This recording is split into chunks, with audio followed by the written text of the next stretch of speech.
자, 오늘 우리가 살펴볼 성경 인물은 모세입니다. 모세는 우리가 아주 잘 아는 사람이죠. 모세 하면은 뭐가 제일 먼저 떠오르나요? 모세. 출애굽. 홍해 기적. 그죠? 아마 여러분 많이 출애굽과 그리고 홍해의 기적을 떠오를 거예요. 홍해의 기적. 모세가 홍해 앞에서 지팡이를 딱 들고 바다 위로 손을 뻗었더니 바다가 좌우로 하고 막 갈라져 가지고 이스라엘 백성이 그 가운데를 걸어갔다라는 기적, 이런 멋진 장면이 여러분에게 떠오를 겁니다. 그런데 그렇게 멋진 기적을 보여줬던 모세도, 그 출애굽의 지도자였던 모세도 한때는 굉장히 초라하고 누구에게도 주목받지 못하고 스스로 하나님께 잊혀졌다라고 생각을 했었을 때가 있었습니다. 오늘은 우리가 그 무너진 모세 이야기를 한번 생각해 보려고 합니다. 자, 먼저 우리가 모세의 어릴 적 이야기를 한번 들어봅시다. 자, 모세가 태어날 당시 이스라엘 백성은 애굽 사람들의 지배를 받고 있었죠. 이집트에서 종살이를 하면서 힘들게 살고 있었어요. 그런데 하나님의 은혜로 이스라엘 백성의 수가 점점 더 많아졌고, 이를 못마땅하게 여긴 이집트의 바로 왕은 그 히브리인의 남자아이가 태어나면 누구든지 다 죽여라 라고 명령을 하게 되죠. 그런데 모세가 바로 이때 태어납니다. 모세 부모는 모세를 차마 죽일 수가 없어서 그 갈대 상자 안에 넣어가지고 나일강에 이제 두게 되는데, 그게 다행히 어떻게 됐죠? 이 갈대 상자가 바로 왕의 딸의 공주한테 이제 발견이 돼서 공주가 그것을 들고 오고 이제 모세를 자신의 아들로 입양을 하게 됩니다. 그때부터 모세는 이집트 왕궁에서 호화로운 생활을 하기 시작했어요. 갑자기 흙수저에서 금수저로 신분이 업그레이드가 됐던 겁니다. 자, 그렇게 긴 시간이 지나고 모세가 이제 금수저로 살다가 40살이 되었어요. 40살. 자, 40살. 자, 어느 날 모세가 이제 길을 지나가면서 이스라엘 사람들이 노동을 하고 있는 장면을 봤습니다. 자, 이집트 사람들이 이스라엘 사람들과 함께 노동을 했는데, 이스라엘 사람들이 종살이를 하고 있다고 했으니까 이 막 못살게 굴면서 이스라엘 사람들을 막 때리면서 못살게 굴면서 그렇게 노동을 시켰어요. 근데 그 장면을 바로 모세가 보게 되었습니다. 자, 모세는 오랜 기간 동안 이집트 왕궁에서 생활했지만 나는 이스라엘 백성이라는 정체성을 가지고 있었기 때문에 그 장면을 보고 너무 화가 났어요. 모세가 너무 화가 났어요. 그래서 모세가 그 분노를 이기지 못하고 그 이스라엘 백성을 괴롭힌 이집트 사람을 아무도 보지 않는 곳에 가서 몰래 죽이게 되었어요. 때려서 죽였습니다. 자, 근데 모세가 자신은 몰래 이집트 사람을 죽였다라고 생각을 했는데, 이 장면을 본 사람이 있었던 거예요. 이 장면을 본 사람이 있었고, 결국 바로 왕의 귀에도 이 소식이 들리게 됩니다. 바로는 이 일을 듣고 모세를 찾아서 죽이기로 결정을 하고, 모세는 그 바로를 피해서 애굽 땅을 떠나서 멀리 도망쳐가지고 미디안이라는 지역으로 이사를 가게 돼요. 도망을 치게 됩니다. 자, 다행히 모세는 미디안으로 도망을 쳐서 정착도 잘 했고 결혼도 잘 했습니다. 적응을 잘 했어요. 그런데 이전에 화려했던 왕궁에서의 삶과는 완전히 다른 삶을 살게 됐어요. 이집트 왕궁에서는 힘든 노동을 하나도 안 해도 됐습니다. 그런데 지금은 먹고 살기 위해서 모세가 뭐를 했냐면 양떼들을 이끌고 그 양떼를 먹이는, 기르는 그런 일을 하면서 지내야 했어요. 그것도 양떼가 자기 양도 아니고 장인어른의 양이었습니다. 이집트 왕궁에서는 화려한 생활을 하면서 잘 지냈는데 미디안에서는 이제 자신이 초라한 신세가 됐고, 이전의 삶과 너무 비교해 봤을 때 너무도 초라한 삶을 모세가 살아야 했습니다. 자, 그렇게 미디안에서의 초라한 시간이 지나고 시간이 또 40년이 또 흘러서 어느새 모세가 몇 살이 되었을까요? 80세가 되었죠. 자, 모세가 40살 때 애굽에서 도망쳐서 미디안으로 가서 미디안에서 40년을 지나서 80세가 되었습니다. 모세는 40년 동안 별로 특별할 게 없는 일상을 보내고 있었어요.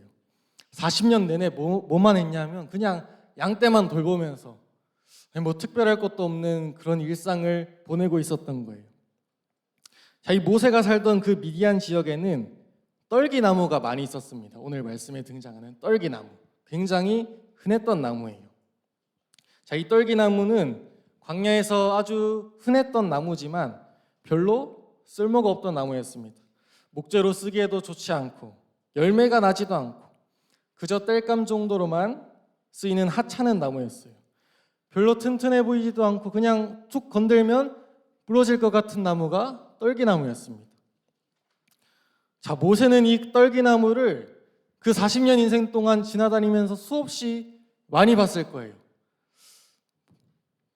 자, 모세가 그 떨기나무를 보면서 이렇게 생각을 하지 않았을까요? 아, 저 떨기나무가 참 나같다. 초라한 내 모습 같다. 내 인생 같구나. 나는 이제 저 떨기나무처럼 아무런 희망이 없다. 더 이상 꿈꿀 수도 없고 이제 반복되는 일상을 살다가 죽기만 기다리는 게 모세의 모습일지도 모릅니다. 자신이 별로 특별하지 않다고 생각했을 거고 어쩌면 하나님도 나를 버린 게 아닌가라고 생각했을지도 몰라요.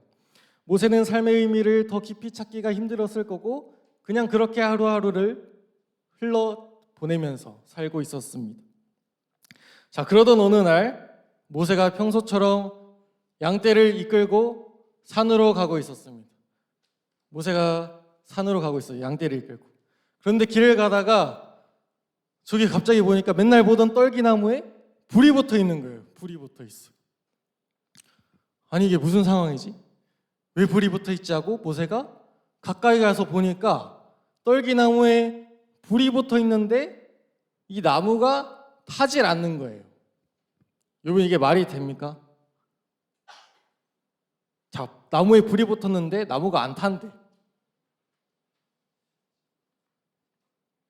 어떻게 된 걸까요?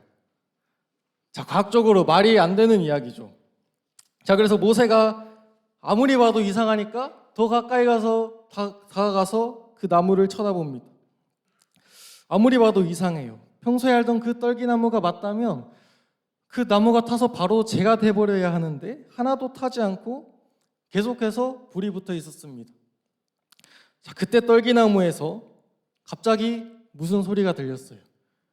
모세야, 모세야 하고 모세를 왜 외웠죠? 모세를 부르는 소리가 들렸습니다. 아니, 이게 무슨 소린가? 모세는 자신도 이게 무슨 소린가 해서 당황을 했어요. 처음에는 누가 나를 부르나? 누가 나를 부르지라고 생각을 했습니다. 왜냐하면 처음 듣는 목소리였거든요.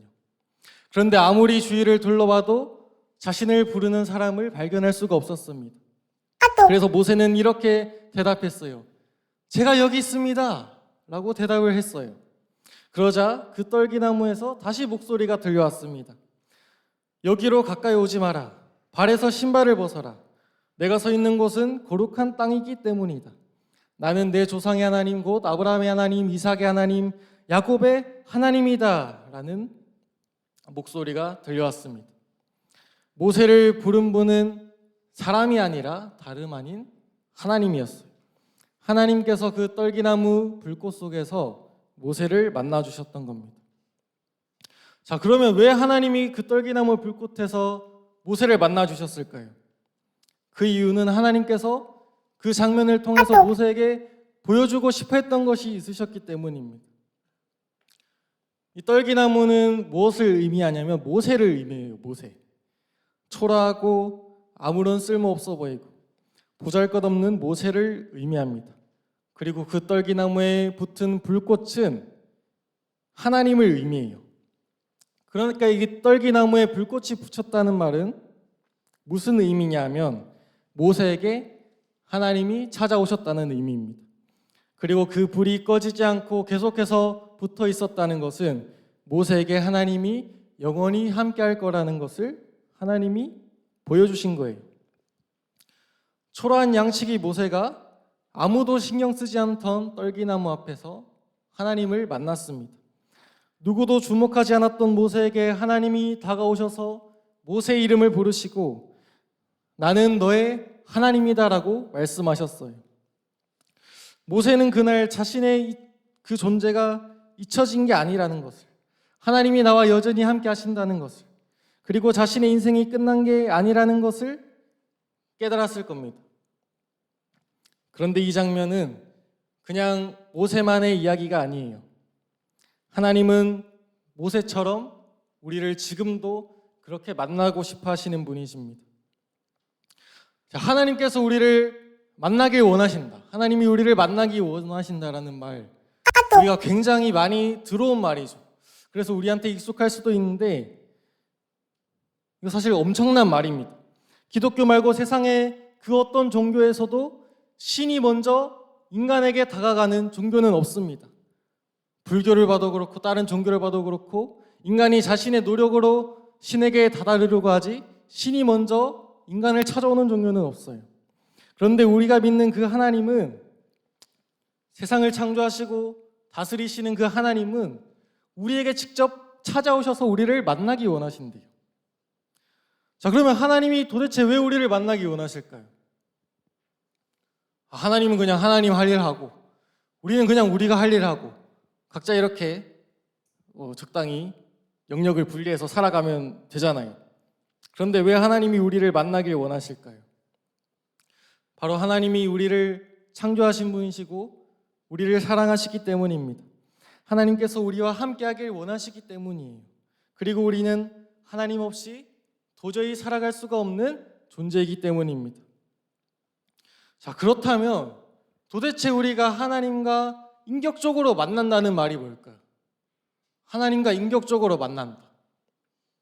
우리가 수련회를 위해서 기도하면서 맨날 이걸 가지고 기도하잖아요. 하나님 인격적으로 만나게 해주세요 라고 맨날 기도하잖아요. 그런데 하나님이 눈에 보이시는 분인가요? 하나님은 영이시기 때문에 눈에 보이지 않죠. 그런데 하나님을 만났다는 것을 어떻게 알 수 있을까요? 자, 전도사님이 이거를 어떻게 하면 쉽게 설명할까 하고 유튜브를 찾아보다가 이제 요즘에 그런 집회 강사로 되게 유명하신 김선교 선교사님이라는 분이 있어요. 이름이 좀 신기하죠. 김선교 선교사님이라는 분이 있는데 그분이 이렇게 말씀하신 것을 봤습니다. 하나님을 인격적으로 만난다는 말은 우리가 하나님을 인격적으로 대하기 시작했다는 말과 같다. 다시 한번 말합니다. 하나님을 인격적으로 만난다는 말은 우리가 하나님을 인격적으로 대하기 시작했다는 말과 같다라고 설명을 하셨어요. 그러니까 우리가 하나님을 인격적으로 만난다는 것은 하나님을 그냥 이 성경책 안에만 있는 그런 존재로 우리가 여기는 게 아니라 하나님이 지금도 나와 함께 하시고 나를 지으시고 나를 사랑하시는 분이라고 내가 받아들이고 그렇게 하나님을 대하기 시작했다는 뜻이에요. 하나님을 나와 아무런 상관없는 저 멀리에 있는 존재로 여기는 게 아니라 지금 내 앞에 계시고 나와 가장 가까이 계시는 나를 누구보다 사랑하시는 그 하나님으로 받아들이기 시작할 때 우리는 하나님을 인격적으로 만난다는 것입니다. 여러분은 정말 그 하나님을 인격적으로 만났습니까? 중등부 친구들에게 하나님은 어떤 존재인가요? 여러분에게 하나님은 아무런 상관없는 존재입니까? 아니면 정말로 나를 지으시고 지금도 나와 함께 하시는 인격적인 하나님이신가요? 여전히 내가 하나님을 인격적으로 만난 것 같지 않다면, 하나님이 멀리만 느껴지고 그저 이 성경책 안에만 있는 존재처럼 느껴진다면 우리는 그것을 가장 먼저 구해야 됩니다. 하나님을 인격적으로 만나길 원합니다라고 그것을 두고 가장 먼저 구해야 됩니다. 이것은 우리 인생에 있어서 그 무엇보다도 중요한 문제예요. 가장 중대한 문제입니다. 여러분 지금 하나님 앞에서 어떤 모습으로 살아가고 있나요? 어떤 친구들은 매주 주일 예배를 열심히 드리고 매일 큐티도 하고 기도도 하면서 하나님과 동행하는 삶을 잘 살고 있을 겁니다. 그렇지만 또 어떤 친구들은 주일에 예배를 와서도 예배를 드리는 것인지 마는 것인지 대충 시간을 때우다가 집으로 돌아가는 친구들도 있을 거예요. 주일 예배를 왔다가 안 왔다가 갈팡질팡하는 그런 친구들도 있을 겁니다. 전도사님이 여러분에게 잘못을 지적하려는 게 아닙니다. 여러분이 지금까지 어떻게 살아왔든지 하나님 앞에서는 아무런 상관이 없습니다. 하나님은 우리가 어떤 모습이든지 상관없이 지금도 여전히 우리를 만나길 원하십니다. 그리고 우리가 세상에서 어떤 평가를 받고 살았는지도 상관없어요. 세상의 시선으로 봤을 때 내가 못나 보여도 상관없습니다. 나는 성적이 안 좋아. 나는 친구가 없어.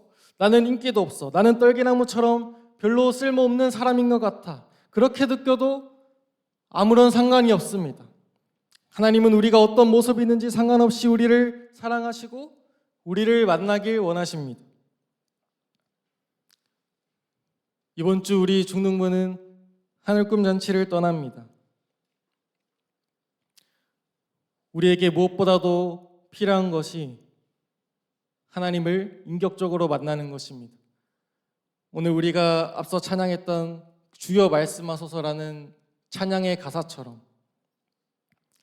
내가 혼자 있는 것 같고 하나님에게서 멀어진 것 같고 세상에서 나는 아무런 쓸모없는 존재 같고 그렇게 느껴지며 그렇게 살아갈 때 우리에게 그 무엇보다도 필요한 것은 하나님의 말씀이고 하나님입니다. 떨기나무 불꽃 앞에서 모세야 모세야라고 외치시는 하나님이 지금도 우리의 이름을 부르고 계세요. 모세가 떨기나무 앞에서 그 하나님을 만난 것처럼 그 하늘꿈 잔치를 통해서 우리도 하나님을 만나길 간절히 바랍니다. 우리 모두가 하나님을 인격적으로 만나고 경험해서 우리에게 하나님이 그저 저 멀리 있는 동떨어진 존재가 아니라 나와 가장 가까이 계시고 나를 누구보다 사랑하시는 그런 인격적인 하나님이라고 고백하는 우리 중등부 친구들 되기를 간절히 바랍니다. 우리 오늘 함께 찬양하고 우리 하늘꿈 잔치를 위하여서 함께 기도하겠습니다.